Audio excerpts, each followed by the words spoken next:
Hi, welcome to the 12th House Podcast. I'm Michelle, your co-host and the head witch in charge at Holisticism. And I'm Wallace, your other co-host, content witch. Yeah, she is. And happy Friday, everyone. Welcome. We Wallace, did it. You're looking great today. Wow. Thank you. I didn't feel that way leaving the house this morning. I was having a real archetypal crisis. Oh yeah? What was going on? What was going through your head? Oh, just like I would like to throw out my entire wardrobe and begin anew. Oh, the classic. Happens every few weeks. I only have long sleeve skater t-shirts, which is what I'm wearing right now. But it looks really cute. Thanks. What archetype were you going for? If you don't mind my asking. Is this too personal? No, it's not. I was thinking about, today specifically, not my, part of one of my Q4 archetypes, which I'm calling the host. Oh, nice. Yeah. Nice. And I don't know. I haven't figured out her attire yet. Got it. But here we are. Thank you for the compliment. I receive it. Yeah. Soak it up. Soak it up, babe. You deserve it. Just stoked to be here. I am excited for this episode because we're talking about a concept that I love, which is called second brain. And if you Google second brain, you'll see a wonderful series of educational content from Tiago Forte at Forte Labs. He is the one who really popularized this term second brain, and it's sort of spread around the internet, and it's just cool. But I would argue that the concept of a second brain is nothing new. It's just this term is so perfect and is a bit modern. But a second brain is basically a place to store information. And it's important. We want to talk about it because we're really entering this era of the knowledge worker. And we've been in a time of coaching and influencing. I don't know. What do you think, Wallace? Curating. Editorializing. Yes, exactly. Commenting. Yes. Liking, sharing. Exactly. And we're entering, I think, a knowledge worker era as content shifts from less maybe IG posts and outfits, which are cool, also cool. Like I love a good outfit post, to more teaching, more long form content. And also if you go on TikTok, like a lot of TikTok is sharing and spreading knowledge and aggregating knowledge. And it's just, I think this is just a cool area. And if you're a knowledge worker, if you're someone who shares knowledge or teaches other people, we need to develop powerful, valuable, interesting, meaningful ideas. The more oomph there is, the more depth there is to our concepts and ideas that we incubate, the more likely we are to be successful because we're bringing something new to the table. We're not just regurgitating what other people are saying. We're making it our own. We're adding our unique perspective. Ramit Sethi talks about how one of the best ways to find like your niche is to find the two things that are sort of really contradictory that you're interested in and the intersection of those two things.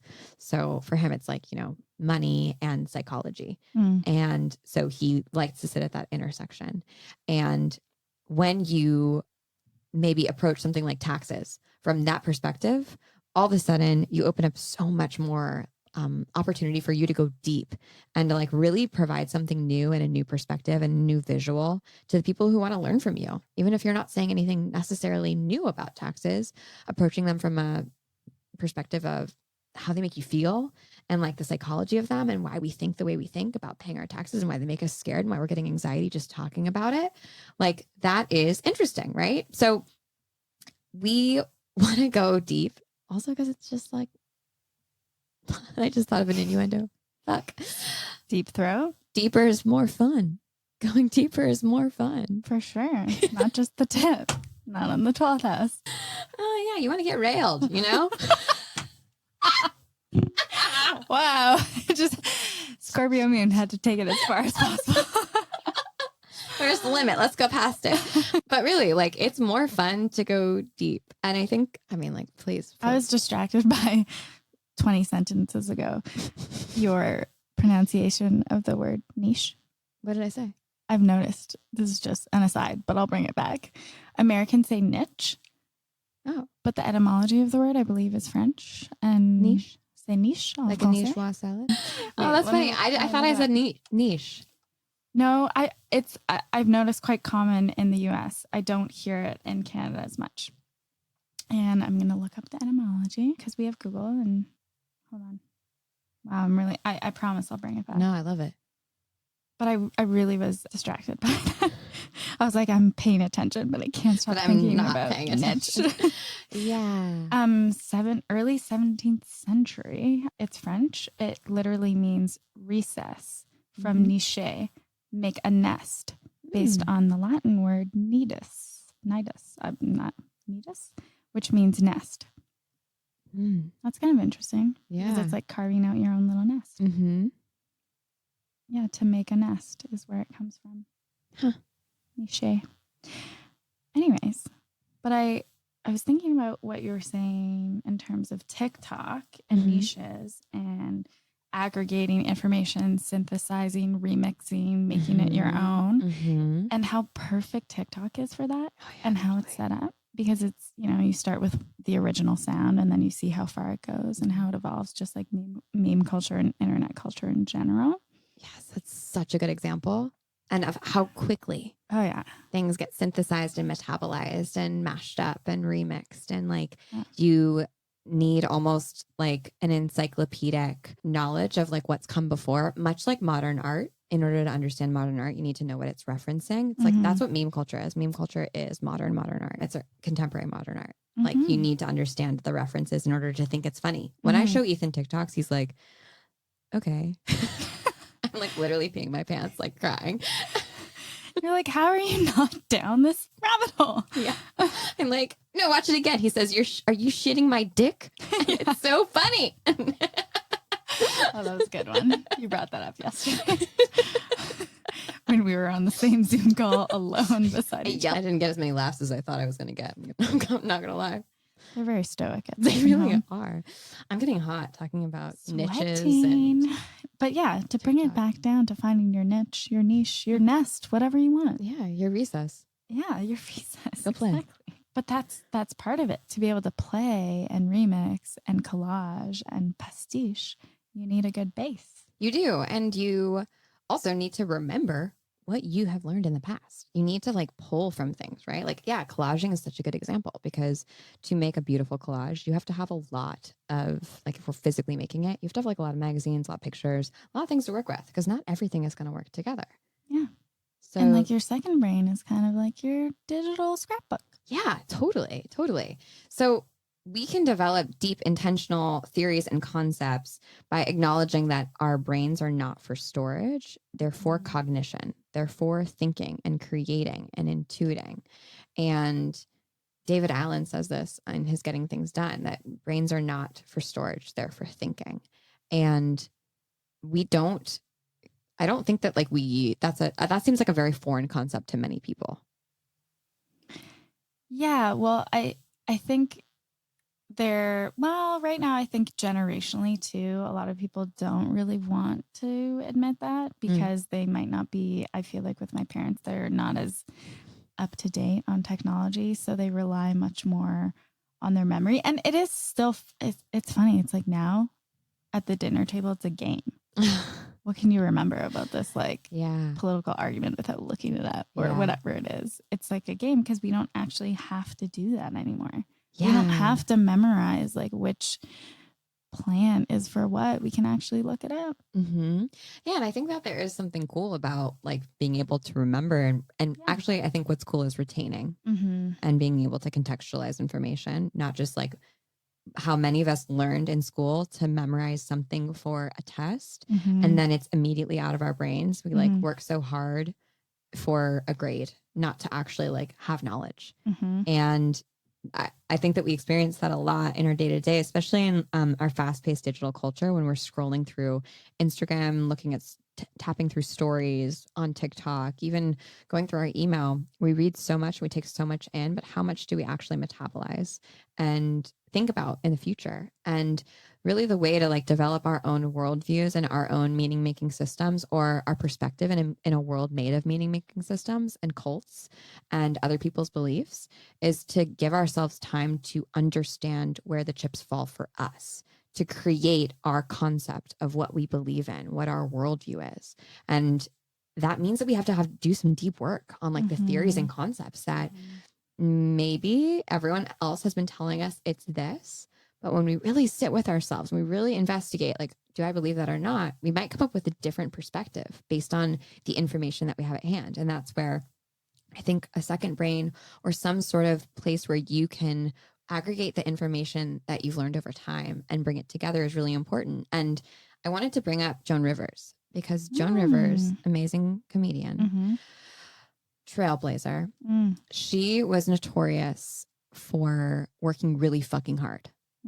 And she had a room with floor to ceiling drawers full of note cards of jokes that she would write that were organized. She'd organize them by topic, and she would write these jokes on note cards over her whole life. Her whole life she did this.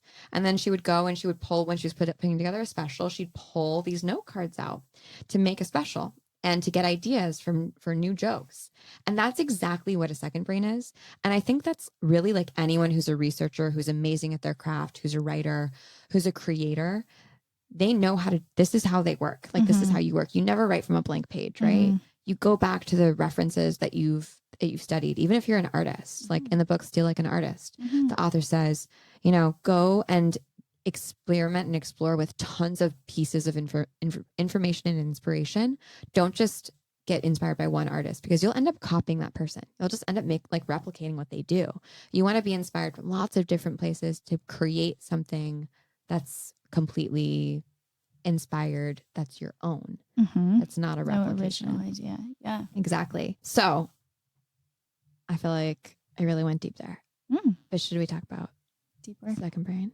Is there anything that I missed? So no, that's good. That's the context. Yeah, that's interesting about Joan Rivers. I think, isn't that cool? Yeah, I also think it's kind of similar to, well, we were talking about working memory and ADHD and how important working memory is, but how difficult it can be for people with ADHD because working memory is the first bit before your working memory turns into short-term memory and then it eventually is stored as long-term memory.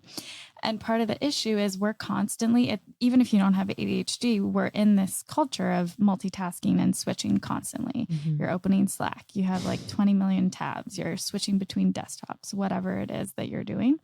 So it makes working memory really difficult because you can't always remember what task you're on, or you walk into a room, you forget why you entered the room, or you leave something somewhere and you completely blank on where you left your phone in your own house and it takes you forever to find it, whatever. So working memory, I think, is really interesting to think about working on because one of the ways that you can help yourself do that is using your second brain, or like Joan Rivers, it's almost like this idea of, it's from a book we referenced last episode also. Our guy Phil, Boissière, who talks about thriving with adult ADHD.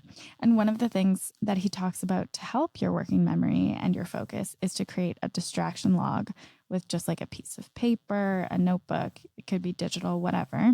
And every time you're distracted, to actually write that down. One, you can keep track of what's occupying your mind, but then you can also release those thoughts. They're stored somewhere else. And that's what's so awesome about a second brain and Joan Rivers note cards, which is amazing. She just stored them physically in her little joke library. Exactly. And then she didn't have to think about it again because she knew it was written down, it was stored, and it was there for her when she needed it. Exactly. Think about how often you have like a brilliant idea. Maybe you're in the middle of like a workout. Oh, so hard. Oh my God. The way that I had to hold on to this idea that I needed to text you yesterday, it was impossible.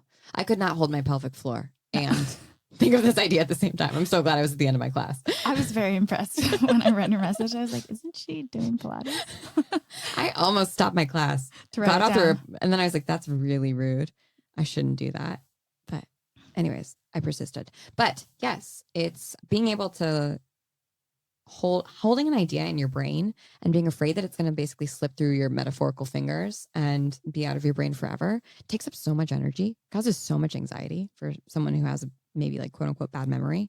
Yeah. And then a shame spiral. And then it turns into negative self-talk of like, why can't I just remember where my keys are? And it's not your fault. Yeah. Or extrapolate that to, why can't I follow through on anything? I have all these great ideas for businesses, but I never do them. I have all these great intentions, but I never do them because I forget. And they go out into the ether. And if you're just relying on your memory, which I have really good short-term memory, I think. So I've relied on that a lot, but it doesn't work for working memory or long-term memory. It's right in the middle. Well, and the minute you get distracted by something else that's higher priority, perhaps like a trauma or something emotional that's happening, or something physical that's happening, you're shit out of luck, right? Exactly. And that's also what we were talking about, external distractions, like, everything from your phone to that can happen on the internet is something most of us are battling all day, or sounds or whatever interruptions. But actually the internal distractions can sometimes be the loudest things, like the internal thought patterns, the, emotional stuff that you're trying to grapple with can sometimes be louder than any of that. And I think that's what we've all definitely realized in the pandemic. You're like, oh, I can't just go to the water cooler 20 times a day to distract myself. Nope. No, to quote Kylie Jenner, it was really the year of realizing things. Hundo P. She said it the best. She said it. Yeah. Take advice from a billionaire. Yeah, that internal, external distractions. And actually that's like a symptom of, actually it's not a symptom. A symptom is perfectionism and being like paralyzed by perfectionism. If you are like a high achiever, but you can't get yourself into action for some reason, it could be because you quote unquote need your internal and external worlds to be exactly perfect in order to function, in order to write that paper, in order to send that email, in order to, I don't know, read a book. And that means that everything around you has to be exactly the way that you need it. Homeostasis, right temperature in the room, comfortable clothes, not have to pee too badly, but also not too thirsty. And also your internal landscape has to be still and quiet and exactly perfect. So if you're not like totally having an absolute boner over what you're writing, you're like, oh, I can't do it today. It's not going to come. I don't have at least 4 beverages on my desk. This is not happening. That is my rule. That is my demand. Just can't happen. On the cards. It's like on my rider. Yeah, exactly. 4 different beverages, all slightly caffeinated, but not too much. Pretty much half full. All of them. Yeah. Yeah. Health adjacent. Yeah. We're not drinking cocoa here. Nope. Kombucha though. Yeah. Fuck that. I'll fuck that. Oh, yeah. I'll fuck that. I'll let that fuck me up. That's what I wanted to say. You would. That is definitely your fuck. For sure. Oh, wait. Marry. What would You'd marry kombucha. What are my options? Coffee, kombucha, matcha. I mean, kill matcha. I knew it. Yeah. And then probably like hate fuck coffee for sure. And then marry kombucha. It's so cute. You can bring kombucha home to mom and dad, Yeah. Oh, that's true. Already has a little SCOBY waiting. You love matcha. You'd marry matcha. I'd marry matcha. You'd kill coffee. Yeah, for sure. But like an Irish goodbye, like a slow, long goodbye. That's the opposite of an Irish goodbye. Oh, wait. Irish funeral? Is that long? Sorry if you're Irish. I should not be saying this.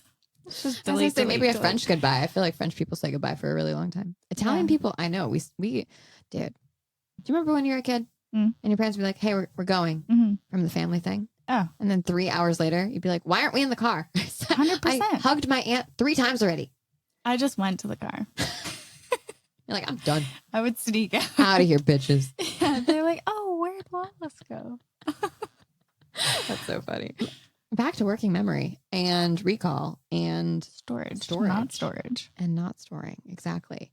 How do you do all this? Like, great. We understand it in theory, right? Why it might be valuable or important. And also, I think for my mystical, witchy baddies who are listening, that's what a grimoire is. Grimoire is a witch's book where a witch writes down, a witch like you and me, writes down her spells or their spells and their potions and their intentions and what they're doing and what a new moon in Libra felt like, so that the next time it happens, they have a reference point of like, oh, right, this worked for this. This got me here. And you build upon that knowledge base over time.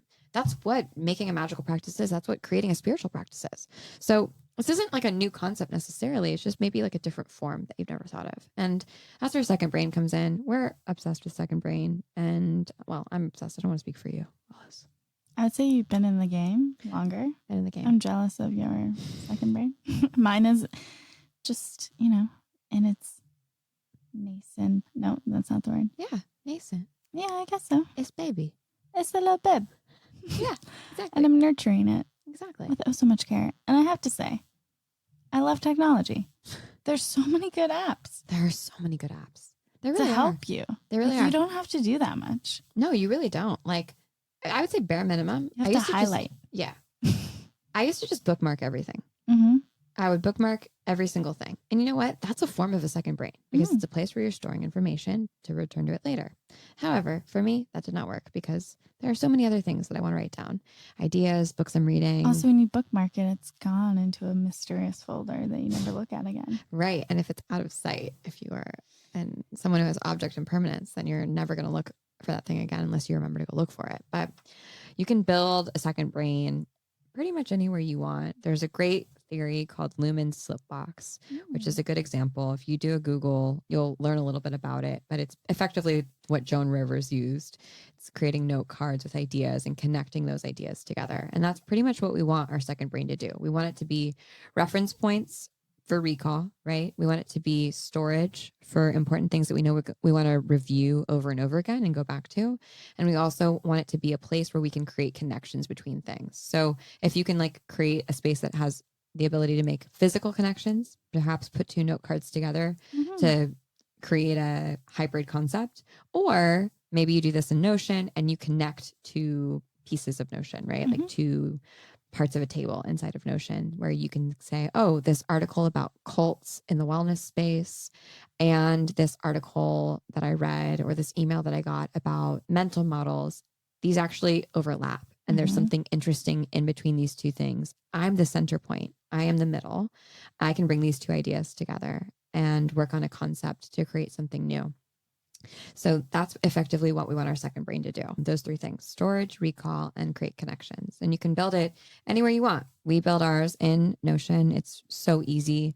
And there are a couple of different apps that we use, but you could totally do this in Evernote. You could probably I don't know, what else could you do this in? Readwise, I was just fixing mine today, which is an app that takes all of your Kindle highlights and your iPhone book, whatever that app is, highlights. Like and your library? Yeah, I sometimes read on my phone if I don't have my Kindle in iBooks, and it also connects to that, which is really nice. That's cool. And definitely Evernote. I saw there on the integrations. If you're an Evernote stan, I know you're out there. Lots of people. They have a strong community. They really do. Yeah, there's another, I'm totally blanking on the name of it now, but there's another cool app that people really like. Pocket has a connection if you use Pocket. Yeah. And the point of Readwise basically connects to your e-reader and all these other apps. And anytime you're reading and you highlight something, it pulls in those clips. So like the book that Wallace was reading about ADHD, as she's highlighting, it'll make a new page inside of her note-taking system, Evernote or Notion or whatever. And it will say, here are all the things that you loved about this book. So every time she wants to go reference that book, she doesn't have to open it up and flip through the pages or control find the concept she's looking for. She can look at her highlights and make notes and add on to them and develop further concepts and ideas. So we really like Readwise. Readwise.io. Readwise, sponsor us. We also really like Notion for this. We teach this in Notion for Magical Baddies systems. I feel like this was like the sleeper hit of Notion for Magical Baddies systems. Yeah, people really, really were interested. And it is one of those things that takes a little massaging. Definitely. You got to work with it. You got to find what works for you. Yes. You have to find the cadence that works for you. Also because people read at different speeds and take in information at different speeds, I think. And yeah, like some people only read a couple times a month. And so they're not going to add as much to their second brain because they're just not looking at as many references and resources. Yeah. You're looking at me with the side eye. I was thinking about like if you watch a lot of documentaries or like how you would aggregate that information. And I think I don't know if there's an app for this, but if there is, let us know. I would like a Readwise for audio. There is one for podcasts. It's called I think it's called Air, AIRR. I can't remember. Is it good? Yeah, it was good. How does it work? Basically, you connect it to your Notion or whatever, or your Readwise. I think you're connected to Readwise. And as you're listening to a podcast, you can highlight or like make a note in the audio that you liked that part of the audio, just like an audiobook. And it'll pull in either the transcription or whatever your notes are for that episode, which I thought was really cool. I learn a lot auditory. I'm an auditory learner and a visual learner. So that was very helpful for me for a while. Yeah, very interesting. And also one of the things that we talked about or that you talked about last week, a few weeks ago, I'm not sure, but we'll link it, is learning styles. Yeah. We did. Because that can really help you when you're figuring out how to set up your own second brain. Because I mean, when you see one that is functioning, it's really hard not to be like, I want that. Give me that. Give me it. Yeah, totally. Just give me the template. But the kind of sticky part you have to get through is figuring out your own system. Yep. 100%. And I haven't taken Tiago Forte's class on second brain, but he teaches like an entire course on building a second brain. I've read his articles about it, and there are a lot of things that he does that seem like they work really well for him that would absolutely not work for me and like would completely inhibit me from even starting this type of project. But you should go check it out. And if you dig it, you should take his class. And you can probably figure out what you need as you reference your material. And I think that's really where second brain is like the best as a content creator and knowledge worker. So I keep sort of fine tuning what works for me and what I need. I go back to my second brain pretty much every day. And I actually have started adding like things to buy or like a shopping category because I see. Love a shopping category. Yes. I haven't made one. Tag it with like, there are different tags that I make in my second brain, like psychology, marketing, business. And I tag different articles based on, what concept they fall under. Then I have subcategories beneath that, like under business might be entrepreneur mindset or managing other people or I don't know, Bitcoin, whatever. And so I'll add subcategories, but I have added a shopping category. And because so much of my job is like looking at trends, our jobs are looking at trends, but also like, let's go shopping. Love to shop. Yeah. Love to look. Actually, love to look. Don't love to shop. Love to look. Just I love to add to cart. Yeah. And it's so satisfying. It's very much like timelines to check out. Yeah. Yeah. No, it's really future visioning every time you add to cart, right? Where you're like, this could be a life that I lead. And then 99% of the time, I don't end up pulling the trigger on those purchases. But I'm like, that could have been my life. I can be that without the Aesop soap. Exactly. Or can I? Was that in this podcast or the other one? That's the recall thing. That's a short-term memory thing. Not sure. To work on that. But I think that just understanding that your brain is not for storage, it's for cognition, it's for intuition, is a game changer. And it will make you so much more intuitive if you can free up your mental bandwidth and your space so that those messages can come through. And however you need to do that, do it. Like find the system that works for you. But if you're feeling frustrated because you're not feeling intuitive, you're not feeling tapped in, you're feeling like you're not getting the messages that you know that you want to receive and that other people receive, it might be because the volume is turned up too high on the concepts that give you anxiety or the things that give you anxiety, like trying to remember what you want to text your friend when you're in the middle of a Pilates class versus being able to listen to your body and what your body's telling you. I was just imagining you. Just repeating it in my head so many times, like on hyper speed, like don't forget this. Or like pulling your phone out and making a voice note. Because it was actually, I'm pretty sure, about this class that we're talking about. Yeah. Yeah, it was. A little swag, a little merch. Yeah, don't worry about it. Don't worry about it, people. We'll see it soon. But should we? Yeah. Do you think like we got it? Yeah.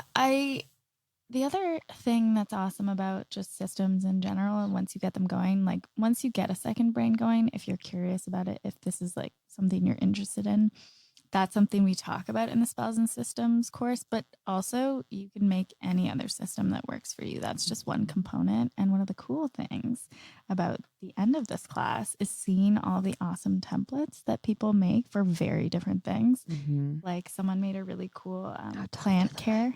What? Talking to the mic. Somebody made a really cool plant care dashboard and system. There were so many good ones from the last cohort in August, our kind of like trial run. So it's really fun to be able to learn from your peers also alongside at this during this course. It is. It's really cool to see how other people systematize things that are like challenging for them. Yeah. And I was just thinking about Second Brain again. It's one of those systems that once you set it up, it's smooth sailing from there. God, it's so easy. It's really just like, maybe it takes an hour, maybe 2 hours and you massage it after that. But it's just getting over the hurdle of setting up your base. Because it just feels like this colossal thing. Maybe it's a system for like tracking credit cards that you want, or maybe it's for client intake, whatever it is. It feels like this massive monumental thing. And then once you sit down and do it, you're like, oh, wasn't that hard, and now I'm pretty set up. That's so right. And like it's the initial learning curve is just like, oh, life is so much easier when I do it this way. Mm-hmm. And like getting out of your old habits that maybe took more time, more energy, more of your brain space, and like actually making your life more easy. And you would be shocked at how many of us are resistant to making our life easier because we're afraid that potentially we will still fail, even if we make, or we will not get the things we want. We will not succeed, even when it's very easy for us. And I don't know. I feel like this is a thing for me of like, well, if I make it really hard, then if I don't get what I want, then it's because it was really hard and I made it impossible. But if I make it like so easy for myself to succeed and get what I want and I still don't get it, then that's like, because maybe I didn't actually want it. Exactly. And also sometimes we want the drama in our own lives, in our own. We just want to be interesting. We need to make dopamine. Trying to produce the dopamine. I'll add stress to my life, but you don't have to. You don't need, it's an option. It's an option. Okay, let's wrap this up. That's the episode. That's the episode, folks. We're done. Goodbye. There's so much more to say about second brain. If you're like, I'm still a little bit confused, I just very strongly recommend doing a Google. There's so much great information out there. And definitely spend a lot of time on the internet, like whatever you know. I just feel like it's useful to understand this concept of storing information no matter what, whether you implement it or not. It'll give you some ideas for how you go about consuming info. That's right. That's right. And that's it. I hope that you enjoyed this. Let us know, please. Yeah, you didn't. Sorry. Whoops. No, but really, all we do is for you. Thank you for listening. And hit us up in the DMs. Let us know what you thought. We'd love to hear more from you. We'll see you next week. Bye. Bye. Cool.